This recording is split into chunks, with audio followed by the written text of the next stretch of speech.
Deadwood, TV series review. So this is part of what I'm calling my television addiction series, in which I go back and talk about all the TV shows I watched from 2011 and 2012 during a period of my life in which I was watching way too much TV. For more on this series or why I'm doing it, you can check out the videos linked in the description down below. But for today, Deadwood. So I finally got around to seeing Deadwood in 2012, which was a while ago now, but even at the time, I had the feeling that I was coming around to Deadwood way too late. Like everybody I knew had already seen it, and I was the last person alive to get around to seeing Deadwood. Of course, there are still plenty of people who haven't seen it. And if you haven't seen it, let me try and encourage you to check it out if you can get a hold of it by any means. It's well worth watching. I found it fascinating. So Deadwood, if you're not aware, was a television series that aired on HBO from 2004, 2005, and 2006 before being canceled. It was quite popular at the time and went on with DVD sales and people watching it on DVD to become even more popular. It's a Western, and it's about a real place named Deadwood, and a lot of real historical figures and real events are interwoven within the storylines of the Deadwood TV series, which I was not expecting at all, actually. I thought this was going to be one of those Westerns that was completely fictional. And being a history nerd, I was pleasantly surprised with how much real history was interwoven in it. Now, I say being a history nerd, but actually I'm a pretty bad history nerd. I know very little about the Wild West. I didn't know anything about Deadwood before checking out this series. So all of this was new to me as I learned it, meaning watching a bit of the drama, then checking Wikipedia to see how much is accurate, then watching the drama, then checking the internet. And there's loads of information on the internet. Not only Wikipedia, but plenty of people have gone to the internet to sort through what was truth and what was fiction in Deadwood. There's a lot of real historical figures in Deadwood, but I think the most famous ones are Wild Bill Hickok and Calamity Jane. Sorry, I shouldn't say the most famous ones, because there are other famous people who come into the show at one time or another. But Wild Bill Hickok and Calamity Jane are the most famous ones who are major characters in the show. And again, it's more or less true to the real historical record. They were both in Deadwood at the time of the show. Now, before watching this show, I really had no idea about either of them. I mean, I recognize the names. Wild Bill Hickok, I'm like, oh yes, I know that name. He was famous for something in the Wild West. And Calamity Jane, I'm like, oh yes, of course I know Calamity Jane. She was famous for something. Well, I don't know. I suspect most people are similar to me, meaning you recognize the names from pop culture, but you have no idea actually who these people are or what their story was or why they were famous. So that was interesting, seeing it out on Deadwood. And if you haven't seen the show, I don't want to give away any spoilers, but there's some pretty major things that happen to these characters, Wild Bill Hickok especially, during his time in Deadwood, that is historically accurate. It checks out with the real history. In addition, many or most of the cast of the show is based on a real person who was in Deadwood. So the sheriff of the show, the protagonist, Seth Bullock, is based on a real-life sheriff who was in Deadwood, Seth Bullock. The antagonist of the show, or the anti-hero, Ale Swearingen, is based on a real-life character named Ale Swearingen. And there are, I don't want to get too much into the weeds of how much is historical and how much is not, partly because I'm not an expert, and partly because partly because there's a lot of information already out there on the internet. You can search, there are YouTube videos on it, there are websites on it, etc. But it's all loosely based on real history. And I believe there's enough mystery around Deadwood, or lack of records or something like that, where a lot of these characters, we know a little bit about their life, but there's not detailed records of them. So the showmakers are free to fill in a lot of the gaps. And I was surprised later to discover how much of this did line up with the details that we do know about these characters, or that we do know about the town. As I was watching it, there were all sorts of events that I assumed were fictitious and turns out to be loosely based on real incidents. Not everything in the show by any means, but a lot of it, if you do your research. I do have to say, I'm going to make a brief disclaimer. When watching Westerns, I tend to be generally very tolerant of deviations from history. So, for example, if I'm watching a show called Rome, HBO's Rome, or if I'm watching The Borgias, or if I'm watching Tudors, just to name 3 historical dramas, I tend to get more upset when they deviate too much from the historical record. Because I go to these shows specifically because I'm interested in the history behind them. Even though they're historical fiction, I expect them to deviate a little bit, but not too much from the historical record. And when they do, for example, a show like Borgias, which I'll talk about later someday on this channel, then I start to get upset. But Westerns I'm much more tolerant of, because Westerns are almost like a separate genre in America. It's almost like a fantasy genre. I mean, of course, there was a real Wild West, and a lot of these characters have historical analogs, but there's such a tradition of just fictionalizing the West in American cinema and TV that I view Westerns differently. And maybe that's a rule I just made up now on the spot that doesn't have any validity. I don't know. Let me know what you think about this.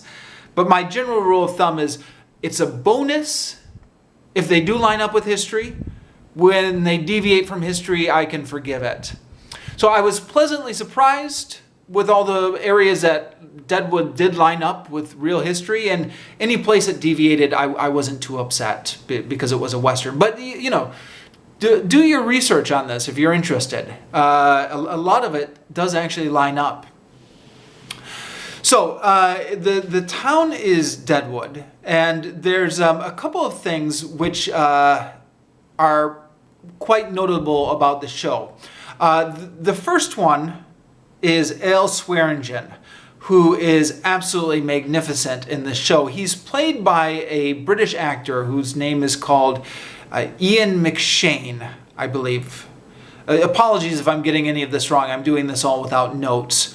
But absolutely brilliant actor. My British friends have told me that it was a little bit jarring for them to see him in this role, because apparently he had been quite famous on British TV in the decade prior for a role called Lovejoy, which was an antique stealer.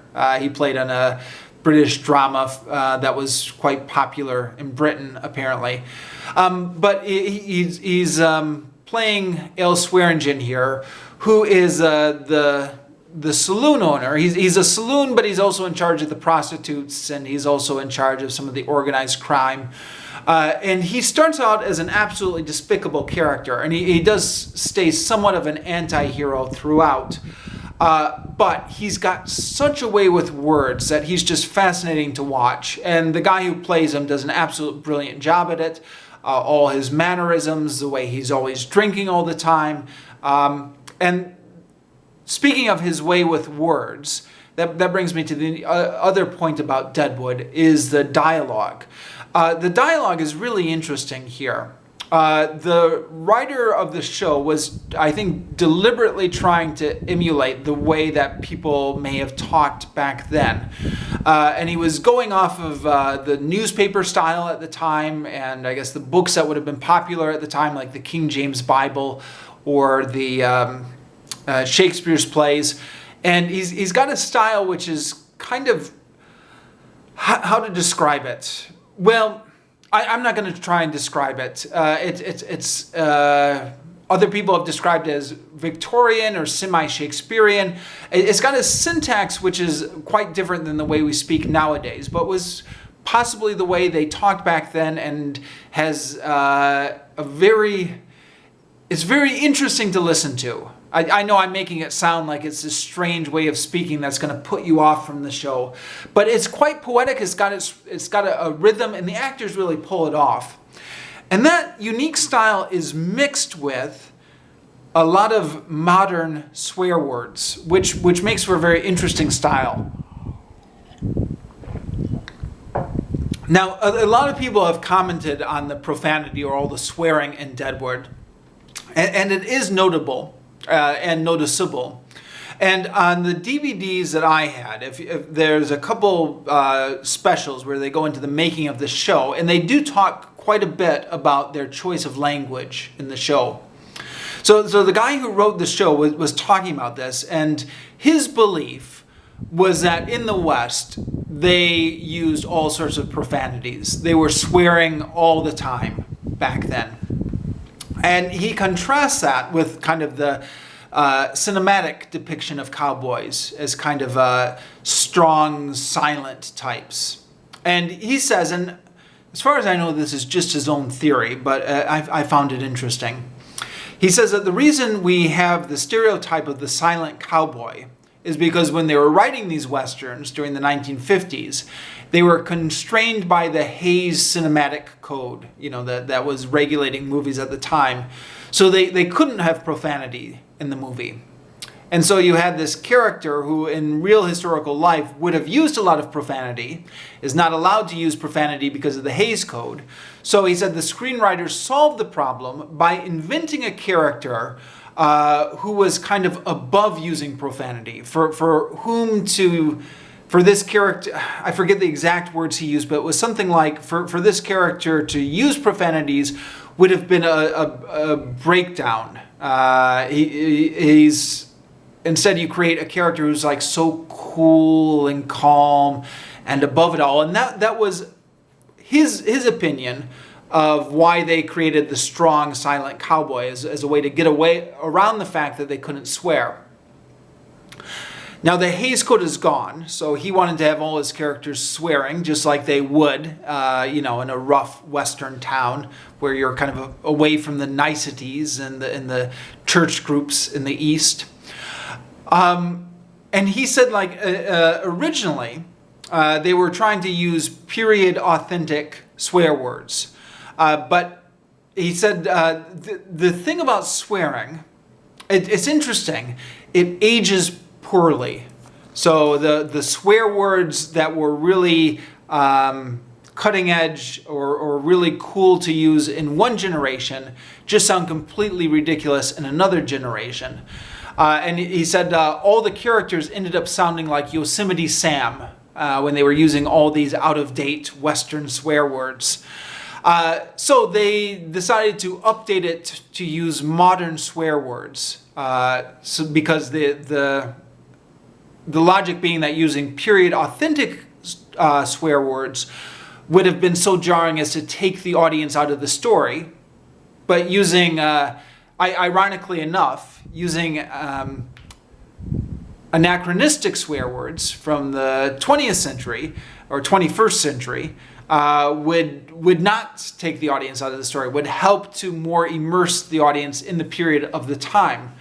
Now, admittedly, it does take a little bit of getting used to see all these cowboys using all these swear words that you would not associate with cowboys, but you get past that very quickly. You get past that in the first episode. And then it just becomes part of the rhythm of the dialogue, and this kind of semi-Shakespearean, semi-Victorian dialogue mixed up with all these swear words. It works. It's got a real rhythm to it, and the actors pull it off, and it's just a real pleasure listening to these characters speak. And besides which, there's a lot of the dialogue is quite clever. And Ale Swearingen's character, who ends up becoming an ally of the sheriff, even though they start off as completely opposite ends. Sorry, that wasn't a very good transition. I'm changing topics now to talk about the characters and how they come together. They start off on completely as complete antagonists in season 1, and then they come around to eventually build a common bond. And the story is a lot about how a community is formed in Deadwood. Now, unfortunately, the show was canceled in season 3. I think it was getting decent ratings. Sorry, it was canceled after season 3. It was getting decent ratings, but it was canceled because they couldn't work out a rights agreement, I think, between the various corporations that own the rights, HBO and Paramount or something like that. And unfortunately, it was canceled abruptly between seasons. So the writers thought that they had a 4th season, that they would have a 4th season to continue the story. And the story is left hanging at the end of season 3. There are a number of plot threads in season 3 that don't get resolved. Of course, by the time I got around to seeing the show, I knew that going into it because I had heard other people complain about it. And it is possible to still enjoy the show, but there's also something that's worth knowing about going in, that, yeah, unfortunately, the show ended prematurely, so a lot of the stuff they were building up in season 3 never got resolved. But season 1 and 2 are still perfectly enjoyable, and season 3 is still perfectly enjoyable as well. And, again, because this is all based on history, even though you don't get to see the resolution on the TV show, you can see from Wikipedia where they were going to go with this. It's again, the historical element of it, I think, makes the show all the more interesting. If you're a history geek like I am, and especially if you're a lazy history geek like I am, and you don't really actually know a lot about these period details, but you find it so fascinating to learn about them all. So yeah, I guess I will leave it there. A show well worth checking out if you haven't already.